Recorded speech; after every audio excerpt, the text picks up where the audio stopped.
I'm 16 years old. One evening, my laptop showed that it had found a network. The network's name was Trouble. The signal was excellent, which was very suspicious, and most importantly, it was unsecured. Naturally, I quickly tried to go online, my fatal mistake, but nothing worked. I couldn't access any search engine or any website. Soon, the signal disappeared. At the time, I didn't give it any thought. The next evening, I was sitting at my laptop again, and a new browser tab opened by itself. On a black background, in ominous red letters, it read, "Welcome. Thank you for your visit. No registration is needed here. We already have enough information about our visitors. Now please, enter a number from 1 to 30. There was also a field to enter the number. Checking my connection, I saw that my laptop had automatically connected to the Trouble network. Well, I randomly entered the number 7. Then it wrote, "Thank you. Now please choose one of the pictures offered." And 4 pictures appeared before me. They showed a bus, a cruise ship, an electric train, and a plane. I chose the electric train, again, just picking one. Then the network disappeared and the tab automatically closed. The next day, to not bore the reader, I'll just say it was June 7th, I was watching the local news. One of the main headlines was a crash involving an electric train. The electric train, for reasons yet unknown, derailed between 2 city stations. Such and such and such and such. According to preliminary data, there were no fatalities. More than 40 people have been injured. Data is being updated, the report stated. That's when I connected the number 7 to the date and the picture to the object of the crash. It was just a guess, but it seemed I was right. Although at the time I tried my best to convince myself it was just a very unusual coincidence. I thought about what would have happened if I had chosen the plane. Would a plane have crashed at our airport? What if my choice had been the bus or the cruise ship? About 3 days later, the same thing happened again. The internet connected, the website opened, and I was asked to choose a number. This time I immediately rebooted my laptop and was relieved when I saw that after the restart, no networks were found and nothing unusual happened until the evening. The next day, June 12th, it was the same thing. Only this time the message read, "You did not choose a number, but don't worry, we will do it for you. Aha." The random choice fell on the number 15. Now choose a picture, otherwise we will make that choice for you. At first, the phrase, "but don't worry," really got to me. How fucking considerate. The pictures showed a 5-story building, the one I live in, damn you, because it wasn't just a building, but one with the Gallus grocery store in the basement, just like my building. I don't think there are many like it. A dark blue Renault Logan car, just like our family's. A photo of our backyard. I definitely wouldn't mistake our cottage for another since they're not built to standard. And a Pekingese dog. Yes, the same color as our dog Lex, whom we bought for my sister's birthday, even though other family members weren't particularly fond of the breed. I sadly looked at Lex, the very dog sitting with me in the room. This time, I made a choice. Balancing the value of life against financial considerations, my choice fell on the car.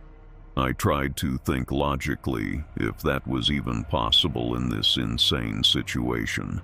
The next prediction came true. On the night of June 15th, our car burned down. The insurance agent said it was most likely arson. I didn't tell them that maybe it wasn't arson at all. After another 3 days, it all repeated itself. When I was asked to choose a number, I chose it myself, not giving them a chance. I chose the number 30, thinking that it would give me more time to figure out what and how to fix this. Then they showed me the next 4 pictures. It seems I now know what fear is. The pictures showed my mother, my father, my younger sister, and, well, me. I stared at those 4 images. My mom, my dad, my younger sister, and me. My heart was pounding wildly, each beat echoing in my temples. The fear was so thick I could barely breathe. Of course, they were again labeled, not with names, but with the words mother, father, sister, and me. I looked at those horrifying images for a long time. I knew that now, after a choice was made, the death of one of us would be inevitable. This was all my fault. I was the cause. I had connected to that network again. It was all because of my curiosity. Cold sweat was running down my back as I desperately tried to think of a way out of the situation. Because if I didn't choose, they would do it for me. And the scariest thing was that it would most likely be one of my family members. I decided to try typing a message into the input field.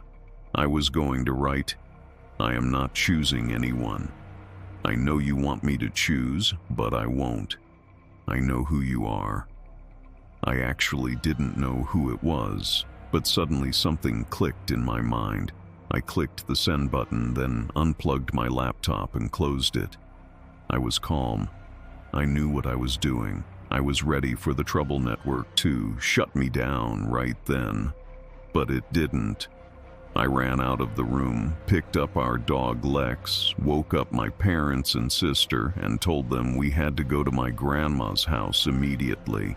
My parents, David and Sarah, looked at me in confusion, but they agreed anyway. On the way, I told them everything. They were in shock. But my father, who was a police officer, said he would try to figure it out, that maybe it was all a coincidence.